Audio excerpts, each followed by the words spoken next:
right. It's the Wait for It Seattle podcast. Brian's out this week, so it's one Kevin and two Danny's, Daniels, whatever you guys are called. We got Danny Williams, our new writer here at Seatown Sports. We got our frequent guest, Daniel Sally, both subbing in for my co-host Brian. How are you two doing? Doing good. Yeah, thanks for having me on. This should Yeah, be fun. it's good to have you on, Danny and Daniel. How you doing? I'm good, man. It's good to be making another appearance. I'm always happy to sub in whenever you need. I mean, it's kind of tough. We're in August, so like the Mariners are interesting to watch. And if we recorded this podcast maybe 5 years ago, I don't know what we would be talking about besides just Seahawks preseason. We'll get into Seahawks preseason. By the way, this is episode 62. We usually kick off the episode talking about famous Seattle athletes that wore the number 62. I can't think of anybody off of the top of my head unless you two can. I'm usually good Evan, with lineman numbers, but number 62 is not giving 62. me anything. Okay, I'll just do a quick Google search and see if anybody comes up. Um, Chris Gray from who is Oh, Chris Gray from? he Seahawks. was on Yeah, the Mike Holmgren era yeah. offensive lines. He He started just wasn't named Walter 120. Jones, so he didn't get credit. He started 121 games in a row. That's Wow. Yeah, actually, he was a starter in the Super Bowl year. oh wow, Yeah. one of the longest tenured Seahawks of all time. 11 seasons. That's like a long time. Yeah, sorry. Here's a Go little ahead. trivia question for you, Kevin. The left side was obviously Hutch and Walter Jones. Everyone knows that. But Oh, Chris Gray was the right guard. Can you tell me who the right tackle was? Sean Locklear. Boom. Nice. And then center was Robbie Tobeck. I only know this because we talked about Robbie Tobeck last week. So Yeah, number 61, episode yeah, 61. There you go. yeah, there you go. So we got a variety of topics to talk about, and we'll end the episode by getting to know a little bit about our guy Danny here. But the first thing we have to talk about is the Seattle Mariners. Uh, kind of have had a rough go on their East Coast swing. Daniel, did you catch any of the games or did you catch all of these losses that have been piling up? Yeah, the Baltimore series, I watched the win, and I guess I have watched all of these games now I think about it. I was thinking there was one I missed, but because of the rain delay, I was able to get home in time to watch the second Baltimore game. So yeah, I've watched all of these games, and it's hasn't exactly been the most fun I've had this season. Yeah. Yeah. I mean, they're only a game and a half back. Um, Danny, by the way, who's your team? Danny is a UW student. He lives in Seattle. Have you adopted the Mariners or are you staying with So your team in the Bay? Yeah, go it's ahead. funny. So obviously I'm UW everything for Yeah. college, right? Yeah. I'll support, my San Jose State Spartans every now and again, just Let's because, go. from San Jose. Yeah. Um, but yeah, Giants, Niners, Warriors, Okay. Sharks occasionally Yes. when they're good. Yeah. But no, I think I've grown into a little bit of a Mariners fan. I mean, they are in the American League. Yeah. So I call them my American League team. Not that that matters as much anymore with like interleague Yeah. play all the time and stuff, but yeah, I think I've like when I go to games, I'm actively rooting for them. That was So my I think next question. Yeah. yeah, So we're opposite. I've been to Giants games, I've been to Oakland A's games, and sometimes I'm like, am I cheering for one? A's are easy. I'll never cheer for the A's, right? yeah, in division, Giants are right? a little different. They're in the National League, and the Mariners like they'll only play them one season. I mean, one series in the year. And I went to that series. It was like the home opening series Hmm. where our friend Victor Robles injured himself. Yeah, We'll I get remember into that. that. Yeah. But that that's good to hear. So we would love for you to join the bandwagon. Um, if the wheels don't fall off of this Yeah, thing. Um, the pitching has just been like George Kirby yesterday at the Little League Stadium, and then today Logan Gilbert got shelled.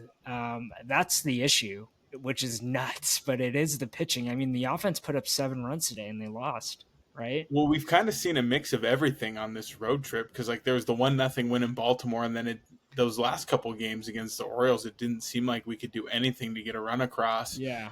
And on Saturday, I thought Wu pitched great, but couldn't get any runs across there. Friday was awesome. I mean, the pitching wasn't good on Friday, but it didn't matter. Yeah. We scored 11 runs. Like I wish Yeah. we could do this every night, but even 5 or 6 a night would be good. I just for it to be, especially with the way George Kirby threw last week in that first game in Baltimore, to see him perform that way on Sunday night, I was very caught off guard. And I feel like Gilbert's a guy who, even when he has his not so great nights, it doesn't usually look like it did today against Philly. Yeah.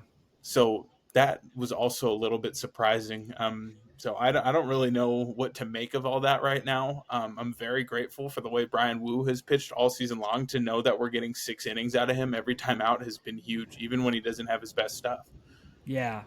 Yeah, and these guys don't have to be ace quality. They just literally have to maybe hold the opposing team to 3 runs. If the other team's up 3-0 going into the fifth, I still feel pretty good about the Mariners' chances with the lineup. Like even today, they scored 7 runs, even though they gave up 12. Right, so I think the offense is there. I'm wondering if the pitchers are just going through things and that they'll kind of just the depth and the consistency will kind of show up in the next couple of weeks and hopefully all of September, because now we're in the race part of the year, right? Like people are watching the division standings. I like to go to Fangraphs and see the playoff odds and all that. So right now, if you're listening, Mariners are a game and a half out. They've taken care of business in the AL West. It would have been nice to um, win more than they have on this road trip, but hopefully things start to turn around. Speaking of turning around, I mean, they're bringing back, well, we thought that they were going to bring back Victor Robles in September. And I haven't seen any news of anything suspension wise, but just to catch everyone up, Victor Robles is in Tacoma, AAA, and he's rehabbing right now. And it looks like, I mean, if he's playing in AAA, he just needs to kind of get his reps, and then he'll be ready for the big leagues. And I'm sure they're looking forward to helping him, but his help. But the dude kind of lost it last night. He gets hit by a pitch, and then he threw his bat at the pitcher.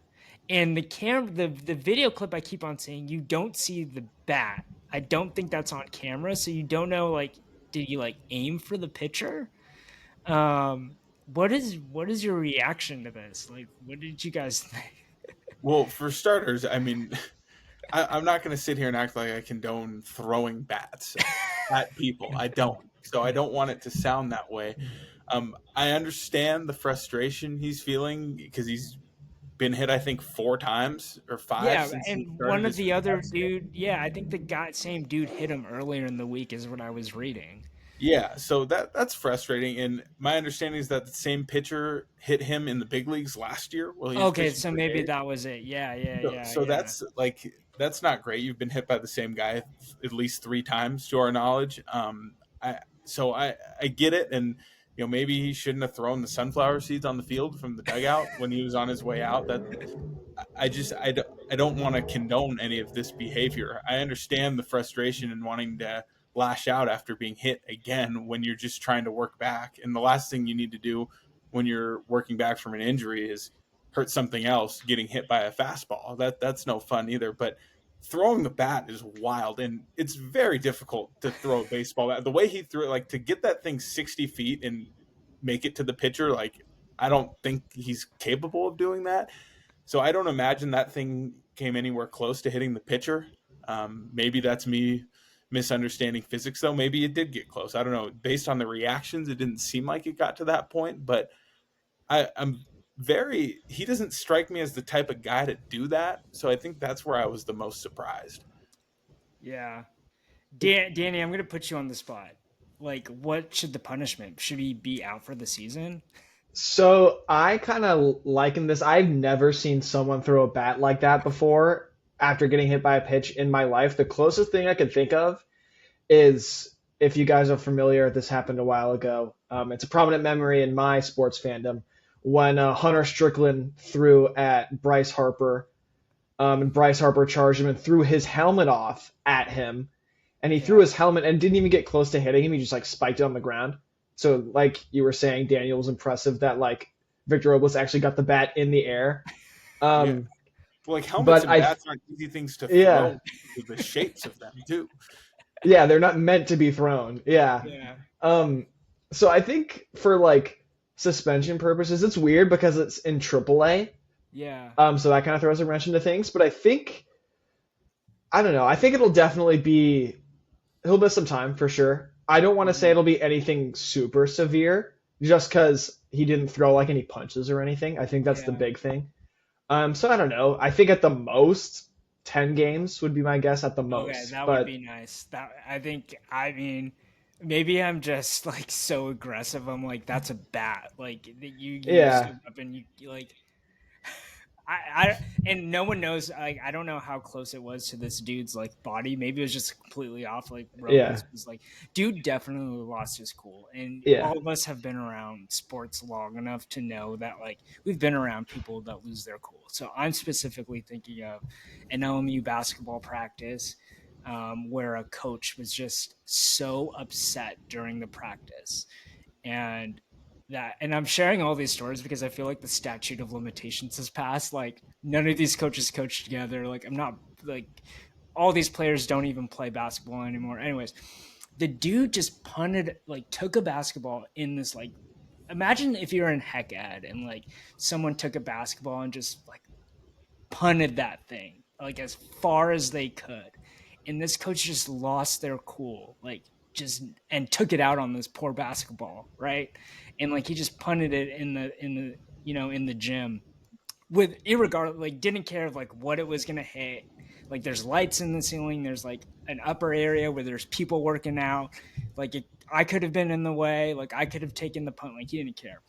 Um, and I'm just like thinking like, okay, so that's one part of it. The other part of it is like where like I would be so scared of a bat coming out at me. Like I was thinking in the car this morning when I was driving, like what would be the equivalent of like, okay, like the closest I got was like being and this wasn't even there, but like a football player getting like a defenseless hit, like just like you're just standing there and a guy just comes in and tackles you, right? Like hockey, like usually like people are ready to fight, right? Soccer, there's no equipment to throw at people. Sometimes in football, well, who's the dude that threw the took the helmet and like Oh, Miles Garrett. yeah, Yeah. Miles Garrett. Like that's maybe the closest to this.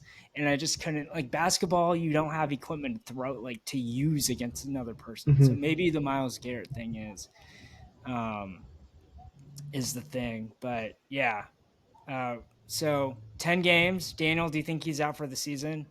No, and I think like he said, 10 games max is probably about right. I feel like five Yeah. or six is probably what it should be.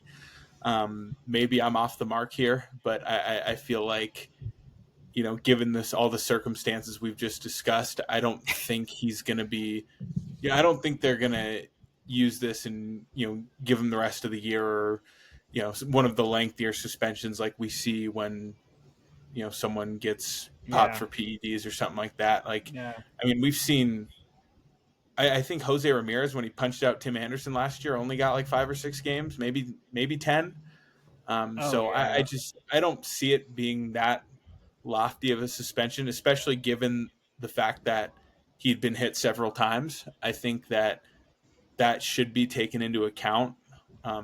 A suspension is definitely warranted. Don't throw your bat, but I don't think that they're gonna like lay down the law here Someone necessarily. did it on Twitter. They did this like comparison, like the the Mariners were doing like the little league ritual at the end of the game, like shaking the other team's hands, and then right below that was Victor Robles like chucking the bat at the poor pitcher. It was pretty funny. Speaking of punishments, Michigan football got the hammer laid down by the NCAA, or maybe not a hammer. Like, I'm Yeah. very interested to hear your thoughts, and then we can talk about like the implications for Husky fans. But um, uh, do you like, what's your reaction? Do you think that Michigan got what it deserved? Should the punishment have been harsher or lighter? Like, was it commiserate? Danny, like, let's start with you. What are your Um, thoughts? I think the punishment definitely should have been harsher. I feel like it was just kind of a slap on the wrist. Like getting Michigan getting fined $20 million to still have their rings and their trophy. Like Yeah, what school with like what Power Five school wouldn't do that? You know what I mean? Like if you for just went 20 up, million. yeah, if you just Yeah, went up to a school and was like, hey, if you pay $20 million right now, you win a national championship. It's yeah, like yeah, and like Harbaugh's not there anymore anyway, so it doesn't really matter. And they added, I think it was two more games to Sharon Moore's already like suspension, and the two and games he was missing already anyway, they were playing like preseason games, so it doesn't like matter. yeah, Yeah, it's yeah. just yeah. I I think didn't like Harbaugh's like reaction to it. Like, he's just not going to own up to it, and it's just mhm, kind of funny because I feel like basically Pete Carroll did the same exact yeah, thing. Absolutely. Like, and so I'll own up to it. Pete Carroll did the same thing. USC was facing this. He leaves for the NFL. And his legacy is great. Like, no mhm, one's going to argue. Like, he has a great legacy. Situations are a lot different though, right? yeah, And USC, they vacated the national championship. They got a harsher penalty. I don't have it in front of me, but they were being punished for Reggie Bush essentially getting benefits, right? Which athletes do now legally, right? What happened with Michigan, from my understanding, it was just pure cheating. There were rules, they broke them. The details from the report are pretty great. Like, this dude Connor Stallions, like, he named like the whole operation KGB. Like, he like threw away evidence. Like, if you did that in in for anything, like in a real court, if you destroyed evidence, like, that's serious. That's a crime, right? Like, this dude, it's insane. Daniel, did they get? Was it? Do you agree? Same thing. Slap him. Was it Yeah, slap on the I wrist it's from it's your hard point? for me because obviously punishments are necessary here. Yeah, But Harbaugh not being there is is a huge factor for me. Like yeah, it's hard to really punish them, at least their like current team, with Harbaugh not being there anymore. Now, if we want to get into the weeds of vacating wins and that kind of stuff, I don't typically put a whole lot of stock into that because it's like we were there, like we saw the yeah, game, yeah, like they won the game, you yeah, know. So vacating wins is tough for me. I never feel like that carries a ton of weight because yeah, you know even if they were to vacate the national championship, we'd still be here 20 years from now, especially us being like, well, yeah, Michigan won the national championship that year, even if the record books show an empty spot. I mean, yeah, but, I think maybe up that fine a little bit if you really want to, punish the institution. I feel like right now, every athletic department in the entire country wants and needs more money. Every single one of them, even the ones that have the most money, everyone wants more money. So you maybe step that fine up a little bit. That yeah. that could really, I think, send a message. But other than that, I don't really have much of an idea on where to go with it. It's hard to do because you are punishing it's hard to balance because you are punishing the rest of the school. So in my head, like, a good punishment would have been like, let's just like cut their NI out. Like, so under the House settlement, each school is allowed to go up to the cap, which is whatever, 25 million. Like, let's just cut their cap so they Yeah, can only spend this much on NIL. What does that mean? It just means let everyone else in the Michigan sports, all the other sports teams and all their players are going to get less money because all of it's going to go to football, right? Like, it's just not going to work. So it's really hard because we're thinking of through a professional lens, but this is also college, and it's that same idea you're saying. You don't want to punish the people that are there right now, when they had nothing to do with it. Um, yeah, in my head though, like, I think Husky fans, and I'm okay with it. And Ohio State fans are probably like, both fan bases are like, yeah, 2023 national championship doesn't count, right? Like it doesn't count. For the Michigan people, it probably does. They're okay with it. They're like, everyone's cheating. Like this is just, we got caught. We had an idiot dude. Have you seen the Netflix documentary? I I've haven't not watched. yet. Yeah. It's pretty good, but now like he just lied in it. So like that whoever made that documentary just got like, I mean, there's all this stuff that came out in the report. Like it, yeah, they need to redo the documentary is what they need to do. Um, Part yeah, two. yeah, and honestly, like Daniel, to your credit, I think of your brother David, and we were living through that 2023 run. Like even though they lost the national championship, that is probably the best football team in all of our lifetimes.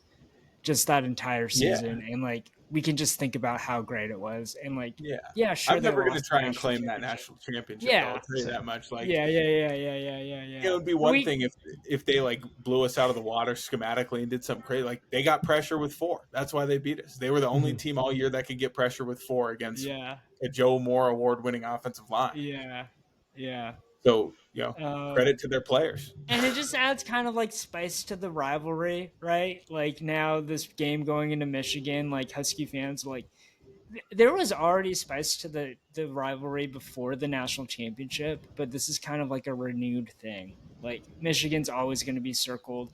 I hate Michigan more than UCLA.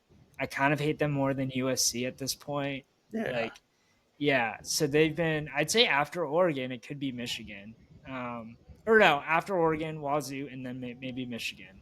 yeah. I was gonna say Um, we can't. I mean, I know Wazoo's not in the Big Ten with us, but yeah, that's definitely one that's it's always going to be there. painful to lose against them, right? I Yeah. don't want to like if you were like listing the pain to lose against. Yeah, Wazoo would be above Michigan, but I think Michigan's third, Yeah. which is nuts Okay with because that. yeah, yeah. Um, Legacies are a funny thing. Sue Bird had her statue revealed yesterday outside Climate Pledge. Lenny Wilkins just had his like maybe a month ago. And I know at T-Mobile Park, who do we have? We have Griffey. Do we have an Edgar statue or Yeah, it's just the street name? up by the right field entrance. It's like up first the Okay, third base side there got outside. it. It makes sense. And then Dave Niehaus is inside. Um, do you guys have any ideas of who's next or who should be next? There's nobody. They don't have anybody outside the Seahawks, unless I'm mistaken. No, I think if they wanted to go the Seahawks direction, some sort of Earl, Cam, and Sherm rendition would probably make sense. Or like, I mean, I think at some point, like, it's too easy of a call to do the Felix perfect game pose. Like that has to be put up at some point. I just don't know if that'll be next timing wise. I think it all depends on what Felix's Hall of Fame case looks like over the next few years, and if they're gonna wait for that to see if they're gonna retire the number and that kind of thing. Because then, like they did with Ichiro, then you announce the statue. When you do that, you can kind of parlay all those things together. But Seahawks wise, we're coming up on, we're getting close to like Richard Sherman Hall of Fame candidacy and Earl Thomas and Cam and what that's going to look like. I feel like some sort of way to pay homage to the Legion of Boom would make a lot of sense to me, or maybe Marshawn doing his patented backwards dive into the end zone. You're hurting Danny's ears because he's a San Francisco 49ers Yeah, fan. And you're those- just like reliving every bad game they had for like a 5-year period. Yeah, my 10-year-old self is crying right now. Those teams did ruin my childhood. Yeah. I'm sorry about that. Hey, it's all right. I really am. I think the 49ers are a very fine and well-run organization, but at the same time, like we're talking about statues of Seattle athletes, and Yeah, these are some hey, very prominent. You got to Seattle do it. athletes. Yeah. Well, they each have like businesses. They all have businesses in Seattle too. So, yeah, I think the Legion of Boom, it's kind of weird because you want them to be recognized as like them, like they all have their fair individual accomplishments. And we But Sherman rank has them the in, moment of like yeah, that tip in the end zone. Like yeah. that would be something if you want it to be a statue of a specific play. It would be That's that probably play. the one, or Marshawn Beastquake backwards dive. Yeah, holding his crotch. Yeah. I wasn't going to mention that, but I don't know if they. I mean, that would be the obvious thing, but it's like, I mean, I guess it's okay. Like, I don't It know. happened. I don't know. I mean, there's statutes of worse things in the world. Like, that was just such a great moment for Seattle. It's just such a Marshawn thing. Like, he can get away with so much, and it's just like, Yeah. I it's mean, okay. in UW wise, I don't like. Oh I yeah, don't so know we if have we're Don anywhere near. James. We have who's don't we have God, who's the other coach? Jim Owens. Jim Owens has got a statute. I I mean, mean, at some point, like I need the statue of Penix shooting the arrow. I don't think that's yeah, happening anytime soon. yeah, that'll be a Yeah. while. Yeah, I was gonna say Penix throwing a fade to Rome in the end zone. Rome's Yeah, by the entrance to the stadium. Mike's kind of where by Don James is. I think that'd be yeah. I cool. feel like the statute is like it's the okay. So there's like Team Hall of Fame, right? There's jersey retirement, but then statute is like that is just that's probably the highest like level of Yeah. recognition. So they announced that they do the thing for Ichiro at the jersey retirement thing, but yeah, I think my threshold for a statute, it's like you have to be something outside of just like being really good for your team, being a really good player in the sport. Like there has to be something outside of that. And for Sue Bird, that's like easily explainable. Like Hmm. she is an icon in women's basketball and women's sports in general, so it makes sense to have her statue. Ken Griffey Jr., a great example. Like wasn't just a good man or a good baseball player. Like he defined the '90s era. Uh, maybe Edgar's like maybe on the lower end, but he's also like a symbolic player for that like '90s era team. Besides Griffey, and so there has to be something like a little extra. And I think like you can make the argument for the Legion of Boom. Russell Wilson's too polarizing. Yeah, Um, that would just yeah, spark a debate that I have no interest in yeah. listening to or participating in. It's just crazy. We put this thing on TikTok. We ranked our top 100 athletes. It's been out there for a long time. We put Russ at number 10, and people are really like, he shouldn't touch the top 10 or he should be higher. Like, I don't think there's a more polarizing athlete in Seattle sports, which is like, it's nuts. Even when he was here near the end, people were like, we should move on. We should move on. And other people were like, nah, he's the best quarterback in franchise history. Keep him. Maybe that was just me. But No, that's my guy. That still is my guy. yeah, I understand like things don't always end good with these types of situations, but yeah, I'm not just gonna erase like a decade long period of this guy being ours and yeah, being such a fan favorite. At least I thought he was, but yeah. Uh, football though, man, we are second week of preseason, so we have one more week of preseason. Is that how it works? And then mhm. we're in the regular season. So we have our resident San Francisco 49er. I don't know if yeah, maybe I'll call you an expert and you can drop some knowledge on us. But me and Daniel are going to say statements about the Niners. Okay. And then you are going to you can go nuts on us. Um, but I'll go first. And I hear about the 49ers every day. Faced with a lot of people out here in the Bay. Okay, here's my statement. The 49ers have been on a downward trajectory the past 3 years, and they will have to undergo an entire rebuild to get back to contention. I 100% agree with that. Oh, wow. I'm any of my closest family and friends would tell you I'm a very pessimistic fan. Yeah. So going into the season, my hopes aren't really that high. Yeah, we lost a lot of not the big names. Obviously, we still have Bosa, Kittle, Fred Warner, Trent Williams, all those guys. But we lost a lot of integral, like kind of gel pieces, glue guys, like your Dre Greenlaws, your Hufangas, guys like that. That you just kind of like as a casual fan don't really like care that much that they're gone. But like those guys are the guys that put us over the top. I think having star power and aging star power, I might add, can only get you so high, but it's the depth. Like if those guys get hurt, like the depth we have behind them isn't great. And just from an overall standpoint, our depth is not good. I think McCaffrey is the only healthy running back on the roster right now.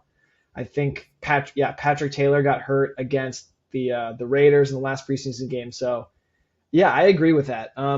I like that we signed Purdy to an extension. I mean, you had to pay him something. I feel like we didn't overpay for him, which is good.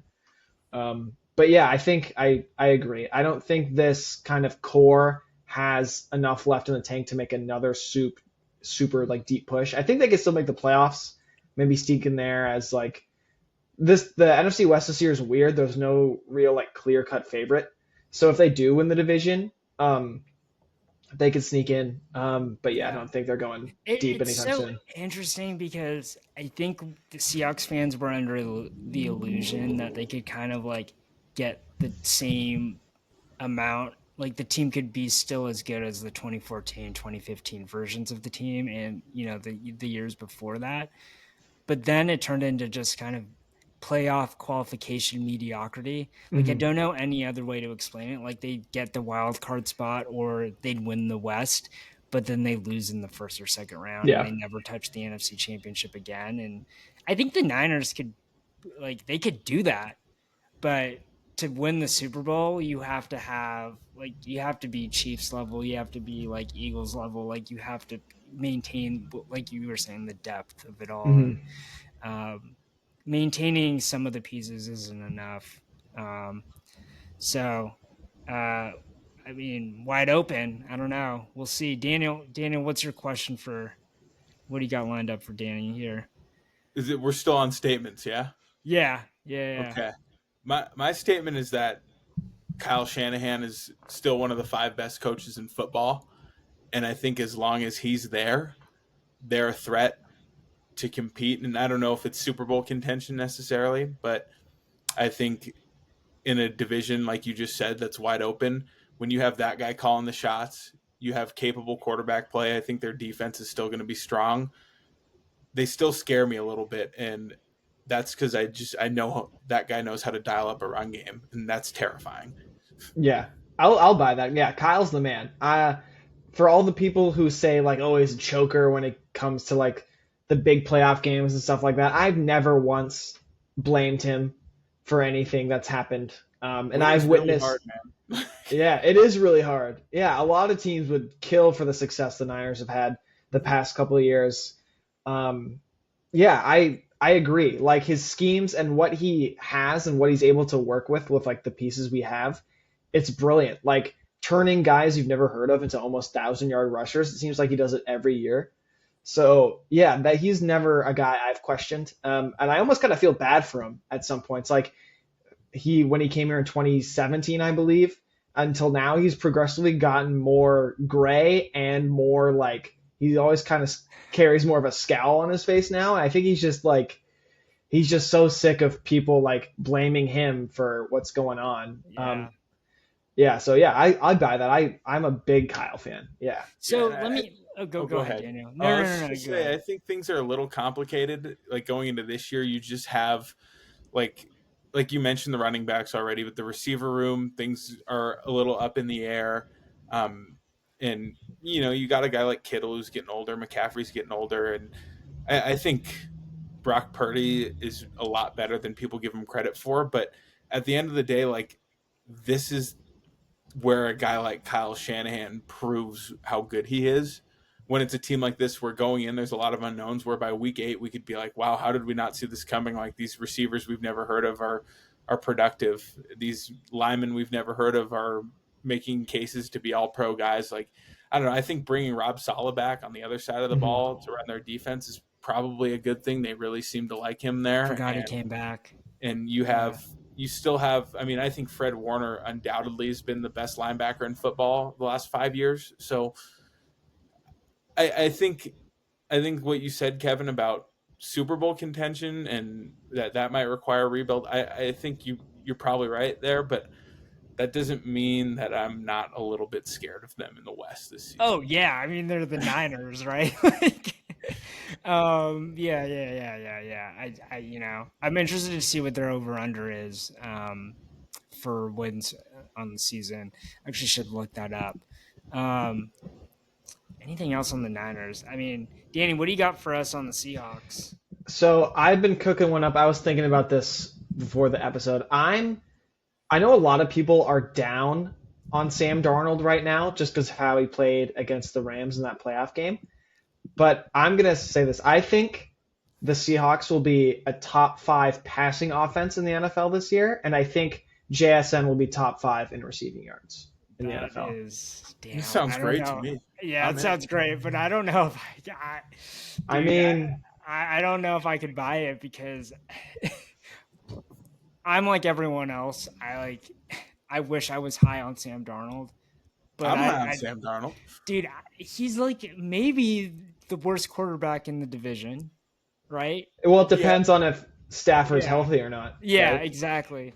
Not saying that he's like compared to everyone else in the division, but he's bad. But like, I mean, he might be a league average quarterback, right? Hmm. I know what I Above saw average last on a season, good man. league. He Yeah, was a demon last year. I was at the yeah, game too when Minnesota came in and beat us in Seattle. Like yeah. I Yeah, know, like you said, it didn't end Daniel. good. He also had Justin Jefferson, though. Like, let's be very We clear. got Like, JSN, man. JSN is You not just heard Justin Danny. Jefferson. He's gonna be top 5. Also, like, Yeah, what if Cooper Cup's just still nice? Yeah. he's got I a little was bit trying left in to the think tank. of like Yeah. a wide receiver, and these guys show up in fantasy football all the time where like like an older receiver just like balls out way past what you think their prime is. That's a possibility. I mean, there's a reason why the Rams didn't sign him long term. Like he's, I don't, you know, He's maybe had I'm a just tough time down staying on. healthy, which I'm down is on the a Seahawks, problem. man. I think that's what's coming out. Is like I'm trying. Like, yes, they won. What was it, 9 or 10 games last season? Mm-hmm. And most people see Sam Darnold as maybe like a lateral. Like he's just as good as Geno, maybe a little better. Yeah, But just probably. being a little better than Geno, Daniel, that's enough to win the division. Sorry, I'm hijacking Danny's question. I mean, I think that's enough to win the division when the division looks the way it does, and when we're talking about potentially having a top 5 defense in the whole league. I think that's a Yes, very real that's a possibility. great point.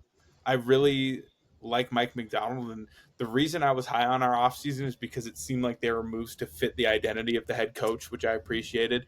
Now, I'm not going to get myself too excited about this running game that we've been seeing in the preseason because we're not playing real games right now.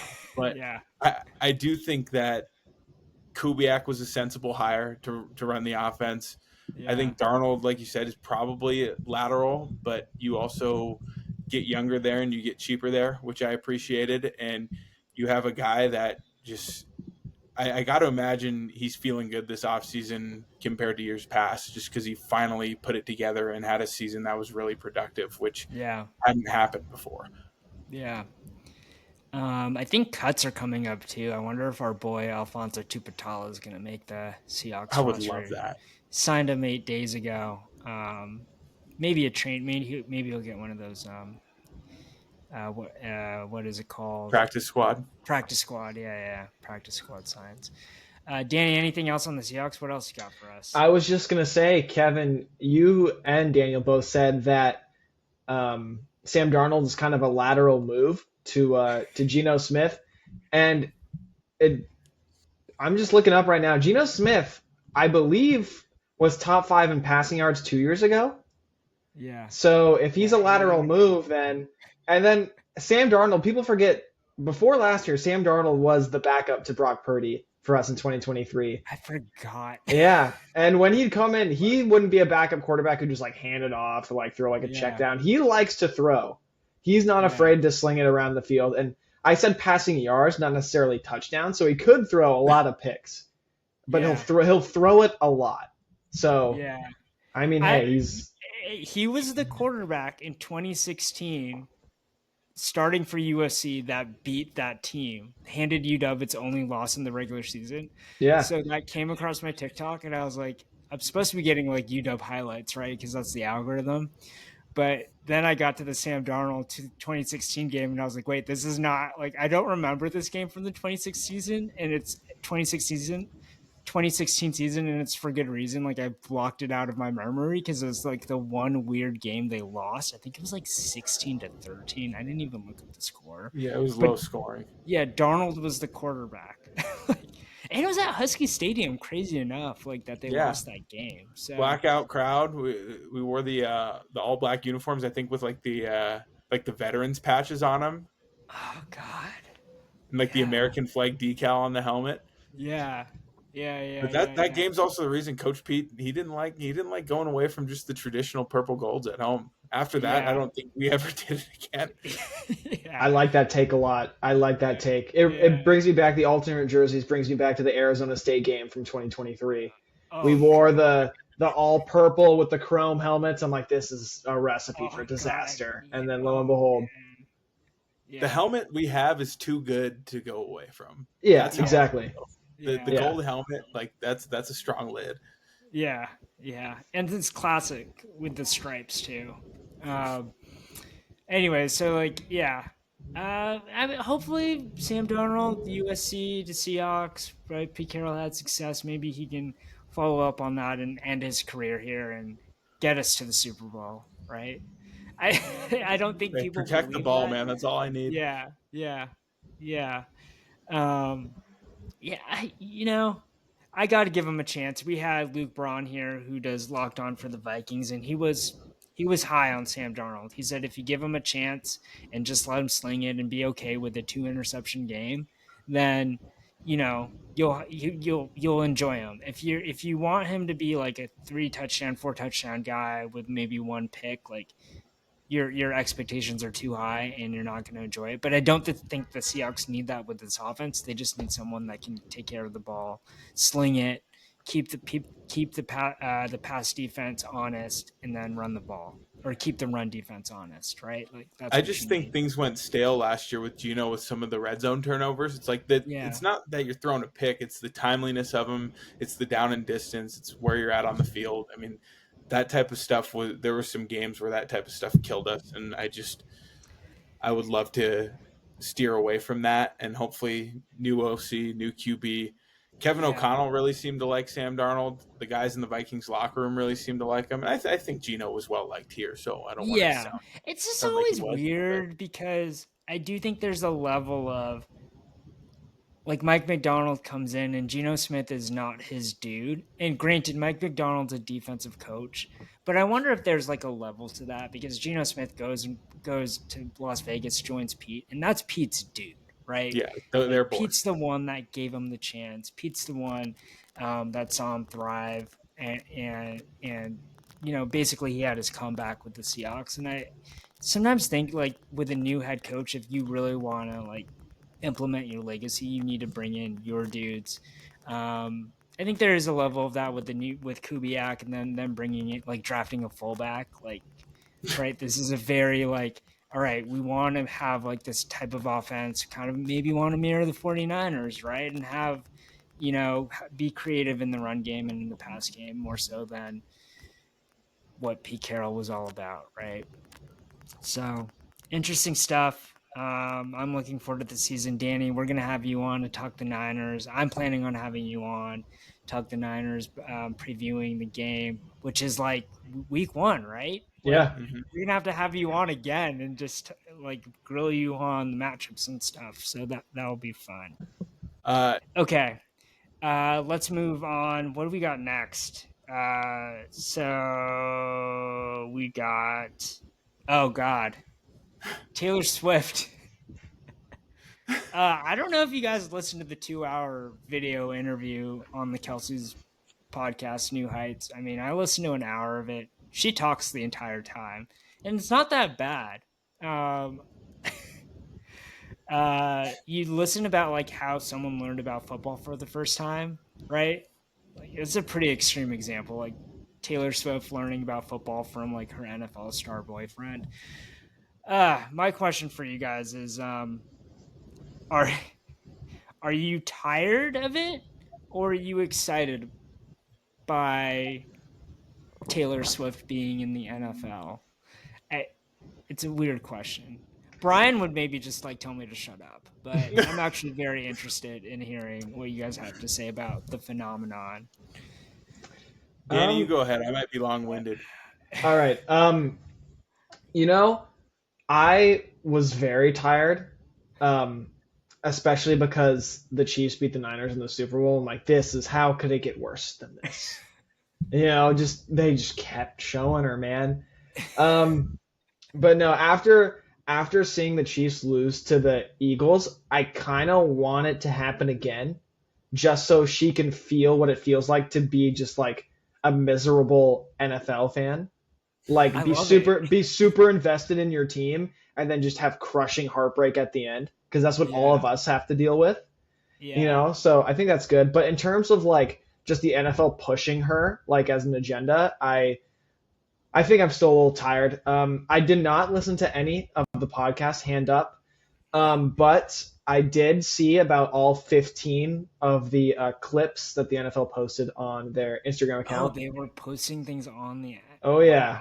Yeah, it was on the official NFL account. It wasn't even like New Heights was like a collaborator on the post. It was just the NFL account. And I'm like, okay, Wow. I guess I'm gonna have to see all of these now. Yeah. So yeah, I'm only hoping she stays committed to the Chiefs so that they lose in crushing fashion again. Yeah. I mean, it's definitely like a concentrated thing, right, by the NFL. Like, let's embrace this, right? We're Hmm. going to get a whole new demographic, or we have been getting a whole new demographic, and we're just going to nurture it. Yeah. Yeah, My makes TikTok, sense. Yeah. yeah, She's the biggest celebrity on the planet. Like yeah. you have to. I But mean, there's Taylor Swift fans posting videos about all the Easter eggs in the episode about how basically she's going to be the halftime performer at the Super Bowl at Levi's Stadium. So I think it's going to happen. But Daniel, are you like, would you be pumped about it happening? Like her being the Super Bowl halftime halftime MVP, Freudian slip, halftime performer, or are you just like over it? Well, a few things, and I'm gonna be in a bunch of different directions here, so apologies in advance. But speaking from the halftime standpoint, for starters, I would be more than happy with that. I'm a Taylor Swift guy, and I also think the NFL's on a heater right now with Super Bowl halftime shows, dating all the way back to SoFi with Dr. Dre and Snoop and all Oh, them, and 50 bringing out Cent. Rihanna the next year and Usher. I mean, they're just, I feel like they're on a good roll. I loved Kendrick's performance last year too. I Yeah. think I would be a big fan of that. I like Taylor Swift, and her being involved in football is not something I ever saw coming. But I also like Travis Kelsey. I like Travis Kelsey a lot. I like Yeah. Mahomes. I'm not a Chiefs hater like a lot of people out there, and a lot of that probably has to do with the fact that I just am a Trent McDuffie guy first and foremost. Yes. But I like the Chiefs. I think the dialogue around them is not something that I love because it's just like it's downplaying what they've been able to accomplish. And I think the legacy of Patrick Mahomes is already something that's so high and mighty. And I feel like at every opportunity, there's a lot of people out there that are just trying to take away from that. But like the run they've been on, even though they didn't win last year, like sure, that's fine. I think they still won 15 games. Like Andy Reid's Yeah. still really good. Mahomes is still really good. I feel like Kelsey's probably still got a little more in the tank too. So to see like him and Taylor Swift together, it's like kind of fascinating to me. Like it's still even watching the video. I didn't get through the whole thing yet.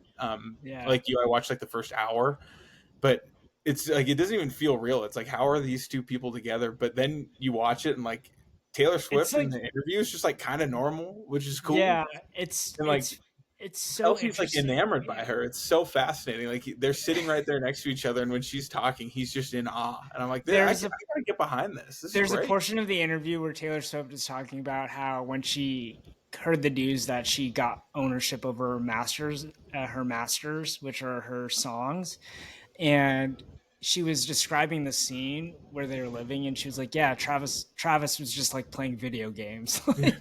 And then I went to go get him in the other room, and I was just like thinking about that. I was like, so freaking weird. Like, good for him. He plays in the NFL. He plays video games, and his pop star girlfriend is just in the other room, just hanging out. I mean, it's Getting the pretty rights to her insane. music back, and he shaved his Yeah, head again. He's back on Team Buzzcut, yeah, which I'm yeah. really excited about. Um, yeah. So I think this Taylor Swift thing, I'm like convinced by these TikTok people that she's going to be performing at the Super Bowl halftime show. Man, this is a lot of Taylor Swift talk. But this whole thing I'm was not. purposeful. Like New Heights has like obviously had their record.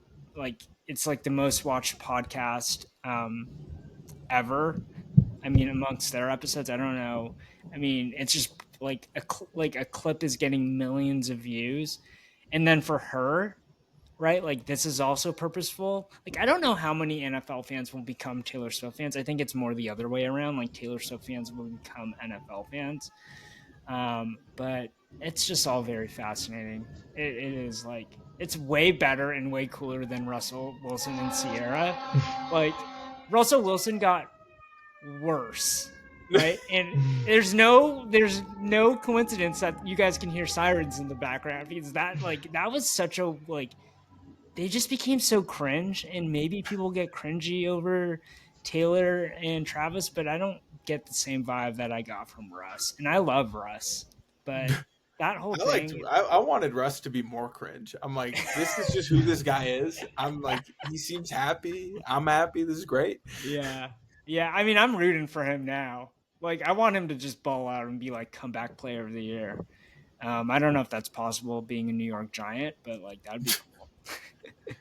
Well, we'll see, man. Yeah, yeah. All right. This last part's pretty. I mean, this whole thing's unscripted, but I don't know what Daniel's gonna ask Danny, and I know what I'm gonna ask him. But to give you some background, Danny, do you want to just tell us where you're from and how you ended up at UW? And then I'll ask you a substantive question, but just introduce yourself a little bit here. Okay, yeah. Hello, everybody listening. I'm Danny. I'm from San Jose, California. Big Bay Area sports fan, as I mentioned previously. And I got to UW, so I go to UW with my twin brother, Frank, who's the co-host of my podcast, The Cylinder Rule. Yes, you got to plug it, man. Yeah, of course. Yeah, just recording an episode before this, so a little back-to-back action. Double header. Yeah. So we kind of got to UW on a whim. We just applied. I mean, at first I wasn't even going to apply because at that time UW still had its own separate application. Like it wasn't on Common App. And then my brother and I were like, do we really want to go through all this? It's not even in the state. Like never even like, like what's in Washington? Like, I don't know. Yeah. But we took a tour of the campus, really liked it, loved the idea of having big time sports teams to root for. And so we both got in and we're like, yeah, let's just do it. We'll go. So there wasn't really anything behind it. We just both got in and we're like, yeah, why not? So yeah, that's how I ended up here. Seat to Michael Penix. I know. You had 2 seasons of him, or are you a junior? Two. Yeah, going into my senior year this year. So I got I Could really you lucked out. imagine, like that? You went to the. Did you? I mean, the team went to the national championship. Yeah.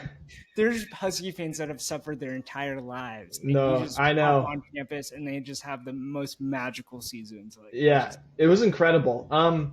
Yeah, but something about that season, being a Niners fan, losing the national championship, then a week later losing the Super Bowl was not ideal. That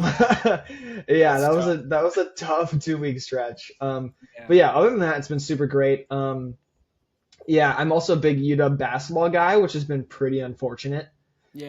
Since I've been here, but hopefully they're looking up. So So you're talking to 2 people who lived like the glory days of Husky basketball with Romar's best teams. Like we saw this team just get into that national spotlight. Those are my childhood teams, were like the number 1 seed 2004 Husky team with Nate Robinson, Brandon Roy, Mike Jensen.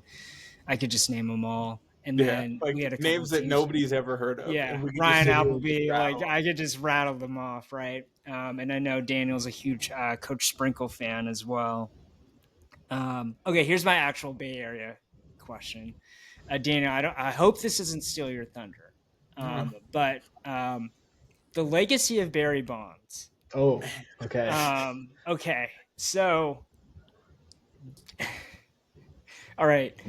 It's a 2-part question. First, does he belong in the Hall of Fame?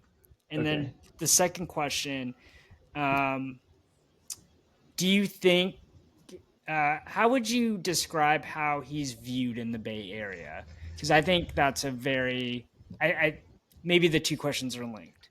Yeah, But yeah, you can take them both in stride or however you want. yeah, that's a good question. So Barry Bonds retired when I was 4. So I didn't get to watch him play at all.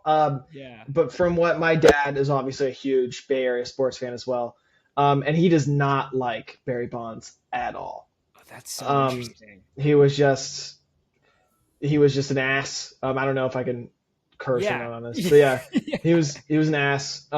Nobody liked him. He cheated, right? It seems like Yeah. people tend to forget that that happened.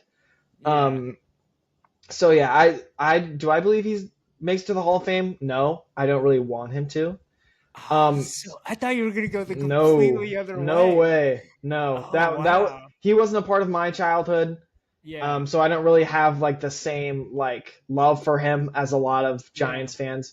And right now, he's trying to like get back in the good graces of the people of San Francisco. I think for a lot of the younger fans, it's working. Just because they don't know the whole story about like his legacy and like all the controversy he was in as a Yeah. player. Um, and I don't really like that because I grew up with the teams with like your Tim Lincecums, your Buster Posies, Hunter And Pence, these like guys those won guys. World Series. Like, Yeah, yeah.